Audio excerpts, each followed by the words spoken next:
Hello student, कैसे हैं आप सब। एक बार पुनः शिव कोचिंग क्लासेस पर स्वागत है। क्लास 12th इंग्लिश में आज हम डू एज डायरेक्टेड देखने वाले हैं और महत्वपूर्ण डू एज डायरेक्टेड यहाँ पर हम चर्चा करेंगे और आपको पूरा बेसिक समझाएंगे। ऐसा नहीं है कि हम डायरेक्ट आंसर लिखेंगे, तो वीडियो को अंत तक देखिएगा और आप लोगों का जो भी राय रहेगा, यदि और आप चाहेंगे कि इंग्लिश के ऐसे ही वीडियो हम आपको प्रोवाइड कराएं तो जरूर हम आपके लिए हेल्प करते रहेंगे। तो चलिए शुरू करते हैं। एमपी बोर्ड के बच्चे तो स्पेशल रूप से इसे देखते रहें क्योंकि एमपी बोर्ड का जो एग्जाम है बहुत ही नज़दीक है। तो चलिए शुरू करते हैं और आज का पहला क्वेश्चन यहाँ पर आप देखेंगे। क्वेश्चन क्या कहता है, हिज ब्रदर यानी उसका भाई सोल्ड। देखिए सेल सोल्ड, सोल्ड सोल्ड मतलब सेल यानी बेचना और वर्ब का यहाँ पे थर्ड फॉर्म हो गया या second form, sell sold sold. All the gold मतलब उसके भाई ने सोल्ड ऑल द गोल्ड मतलब सभी सोना जो भी जितना था वो बेच दिया। अब देखिए सबसे पहले तो यहाँ पे ये पहचान करना है कि हमें बनाना क्या है। तो make a question with WH word, मतलब हमें क्वेश्चन बनाना है इसको WH वर्ड यूज करके। अच्छा, दूसरा चीज ये कौन से टेंस का वाक्य है, कौन से टेंस का वाक्य है। हिज ब्रदर सोल्ड, तो सोल्ड वर्ब का सेकेंड फॉर्म है। वर्ब का सेकेंड फॉर्म पास्ट इंडिफिनिट में लगता है। पास्ट इंडिफिनिट में ये आप पहचान ली कहाँ लगता है, पास्ट इंडिफिनिट में। पास्ट इंडिफिनिट में यदि हम आपसे पूछें हेल्पिंग वर्ब क्या लगता है तो डिड लगता है। तो WH वर्ड लगाना है तो पास्ट इंडिफिनिट का यदि हम देखें कि कैसे इसको हम WH वर्ड में कन्वर्ट करेंगे, तो पहले WH में लगा देते हैं व्हाट। व्हाट मतलब क्या, तो लगा देते हैं व्हाट और व्हाट के बाद प्यारे बच्चों क्या लगेगा, WHAT, व्हाट। इसके बाद लगता है हेल्पिंग वर्ब। हेल्पिंग वर्ब क्या लग जाएगा, डिड। डिड क्यों, क्योंकि हमने कहा ना कि past indefinite tense, past indefinite tense में हेल्पिंग वर्ब डिड लगता है। कैसे हमने पहचाना, सोल्ड देखकर, वर्ब का सेकेंड फॉर्म। तो व्हाट डिड, देखिए his brother sold all the gold, तो या फिर इसके बाद हम सब्जेक्ट लगाएंगे। सब्जेक्ट यहाँ पे क्या है, सब्जेक्ट है हिज, तो यहाँ पर लिखेंगे हिज, क्या हिज। फिर ब्रदर, हिज ब्रदर यानी उसका भाई, ब्रदर BROTHER, ब्रदर्स। फिर आपका यहाँ पे वर्ब का कौन सा फॉर्म लगेगा, तो जो पास्ट आपका इंडिफिनिट होता है उसमें यदि हम क्वेश्चन मार्क बनाते हैं तो ये इंट्रोगेटिव सेंटेंस का वाक्य कहलाता है। तो इंट्रोगेटिव सेंटेंस में आपका लग जाता है क्या, वर्ब का first form SEL।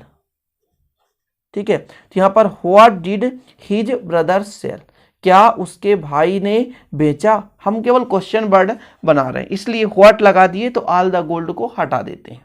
Question word बनाना है ना, तो what did his brother sell, क्या उसके भाई ने बेचा। हम क्वेश्चन पूछ रहे हैं तो ये आपका क्वेश्चन बन चुका है, क्या क्वेश्चन बन चुका। दूसरा क्वेश्चन है आई नो दैट, मैं जानता हूं कि लेड नॉट मच, ज्यादा शीशा नहीं, लेड यानी शीशा होता है ना, इसको अपन को कन्वर्ट करना है। तो चलिए शुरू करते हैं। यहां पर चेंज द वॉइस, वॉइस बनाना है तो सबसे पहले वाक्य का पहचानना पड़ेगा। आई नो दैट मैं जानता हूं कि लेड नॉट मच, ज्यादा शीशा नहीं है, मतलब प्रेजेंट इंडिफिनिट साधारण वाक्य है। ठीक है, ज्यादा शीशा नहीं साधारण वाक्य है। अब साधारण वाक्य को जब हम किस में बदलते हैं हम वॉइस में, तो इज एम आर लगता है और यदि एक सब्जेक्ट है, एक सब्जेक्ट एक वचन है तो फिर हम इज लगाएंगे। तो पहले हम ऑब्जेक्ट देखते हैं, तो आई यानी सब्जेक्ट हो गया, लेड यानी शीशा ऑब्जेक्ट हो गया। तो यहां पर आप लिख सकते हो पहले क्या लगाओगे, that led, THAT, that led. ये आपका ऑब्जेक्ट है तो ऑब्जेक्ट पहले लगाओगे, इसके बाद आपका लगता है हेल्पिंग वर्ब। इसके बाद वर्ब देखो, वर्ब है क्या, वर्ब के साथ साथ नॉट शब्द है इसलिए हेल्पिंग वर्ब नॉट लगा दो। फिर वर्ब का थर्ड फॉर्म, नो का नोन हो जाएगा, KNOWN, नोन। इसके बाद आई का जब चेंज होता है तो मी, तो बाय मी हो जाएगा। आई का मी हो जाता है, ही का हिम हो जाता है, सी का हर हो जाता है। ठीक है, इतना क्लियर है, पता होना चाहिए। यू का यू, दे का देम हो जाता है, बी का अस हो जाता है, आई का मी आपने देख ही लिया। अगला आप देखते हैं, he is my boss, he is bearing A red shirt, मतलब वो मेरे बॉस हैं और एक लाल कपड़े पहनते हैं। Combine to make a relative clause, relative clause में आपको हु जोड़ना है इसमें और कुछ नहीं है। इसका आंसर यदि मैं कहूँ तो सीधा आपको कुछ नहीं जोड़ना है, ही इज माई बॉस, इतना तो आप लिख ही सकते हो, ही इज माई बॉस, इतना तो लिख सकते हो, इसमें कोई दिक्कत नहीं है। He is my boss. इसके बाद आपको बनाना है रिलेटिव, तो यहाँ पर इसको आपको हटा करके ऐसे लिख देना, जो कि, जो शब्द जोड़ना है, तो हु इज, जो कि बियरिंग, BARING, बियरिंग ए रेड, मतलब जो कि रेड शर्ट पहनते हैं, SHIRT। ठीक, जो शब्द जोड़ेंगे तो आपका बन जाता है रिलेटिव, यानी रिलेट करना है कि वे मेरे बॉस हैं जो कि क्या पहनते हैं, जो कि रेड शर्ट पहनते हैं। इसके बाद अगला आप देखिए, अगला आपका है प्यारे बच्चों, अगला है he is so weak that he can not stand, मतलब वो वीक इतना है कि वो खड़े नहीं हो सकते हैं। ठीक है, तो इसको आपको टू और टू का प्रयोग करना है। तो सो को हटाओ, सो को हटाओ और टू को जोड़ दो। यहां से आपको पूरा कैन नॉट हटाना है, दैट कैन नॉट हटाकर इस टू को जोड़ देना है। सो को हटाओ और टू जोड़ दो, ऐसे आपको बहुत सारे मिलेंगे। ठीक है, सो को हटाओ और टू जोड़ दो। इसके बाद आप दैट ही कैन नॉट को हटाओ और इस छोटा टू जोड़ दो, यानी यहाँ पे TOO है और ये टू है। तो इसका आंसर ऐसा हो जाएगा, ये ऐसे क्वेश्चन हमेशा पूछे जाते हैं। तो ही इज, आप यहाँ लगा दो टू वीक टू स्टैंड, मतलब वो खड़े होने के लिए कमजोर है, सिंपल है। ठीक है, वो खड़े होने के लिए कमजोर है। ये आपका हो गया चौथा। क्वेश्चन नंबर आपका 5 है, the child cried for milk, बच्चा जो है दूध के लिए रो रहा है, बच्चा जो है दूध के लिए रो रहा है। इसका आपको राइट आंसर देना है। ठीक है, तो यहां पर देखिए क्राइड यानी वर्ब का सेकंड फॉर्म लग रहा है, क्राई यानी चिल्लाना हो, क्राई, क्राइड, क्राइड। तो क्राइड जो है प्यारे बच्चों वर्ब का सेकंड फॉर्म है, यानी पास्ट इंडेफिनिट का है, और हमें पास्ट कंटिन्यूअस बनाना है। तो पास्ट कंटिन्यूअस में हेल्पिंग वर्ब जो लगता है बाज वर्ब लगता है। तो बाज वर्ब में जो आपका द चाइल्ड है वो सिंगुलर है, इसके लिए हम बाज लगाएंगे। क्या लगाएंगे? बाज लगाएंगे। तो वो जाएगा आपका राइट आंसर हो जाएगा द CHILD चाइल्ड वाज। बाज क्यों लगा दिया हमने? क्योंकि ये पास्ट कंटिन्यूअस में चल रहा है। ठीक है, बाज। इसके बाद वर्ब का फर्स्ट फॉर्म लगता है CR बाई और ING जोड़ते हैं।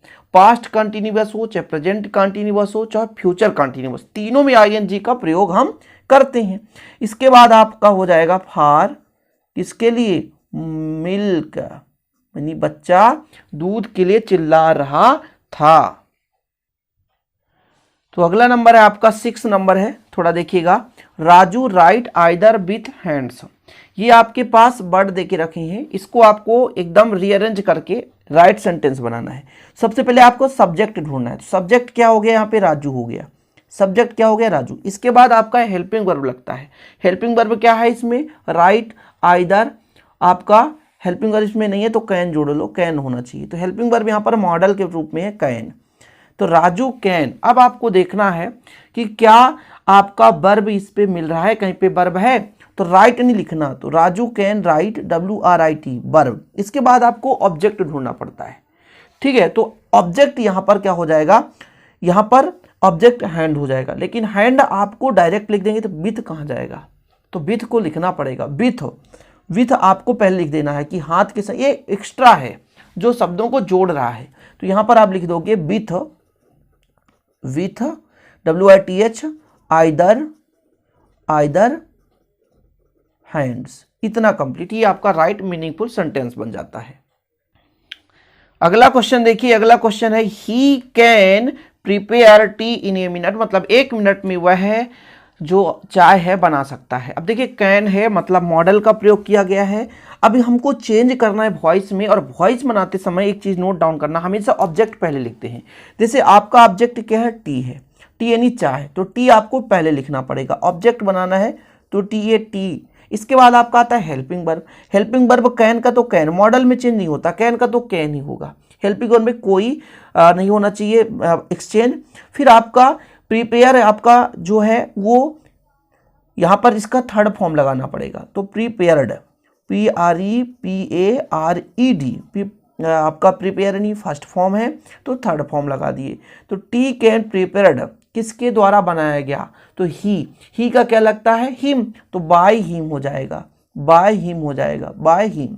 एक्स्ट्रा जो वर्ड हैं, अदर वर्ड जिसे कहा जाता है, तो इन ए वर्ड्स, मिनट, मतलब 1 मिनट में उसके द्वारा चाय बनाया गया। ठीक है, थोड़ा मीनिंग देख लेना कहीं पे गलत ना होने पाए। तो द, यहाँ पर टी है, तो T can prepared by him, यानी ही यानी उस वह होता है, ही यानी उसका हो गया, तो उसके द्वारा चाय बनाया गया इन ए मिनट मतलब 1 मिनट में। अगला आपका है प्यारे बच्चों, दे वर प्लेइंग फुटबॉल रॉजली। तो यहां पर ये बोल रहा है कि सिंपल प्रेजेंट टेंस में आपको बदलना है, सिंपल प्रेजेंट टेंस में, ठीक है।